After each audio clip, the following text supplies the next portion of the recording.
Hello everybody and welcome. In this video I'm going to show you how to check serial number for your headphones JBL Tune 520. And basically we have a few options how to check it. The first one, we can use a box, and at the bottom of the box right here we have a SAN, what means serial number, so you can check it here. Also we have the same information at the right ear cup, and right here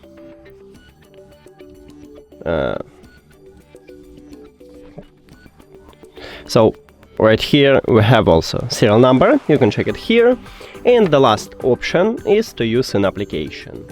Open it, now scroll down and go to support, and right here in the last line we have serial number, so you can also check it in the application. And that's it.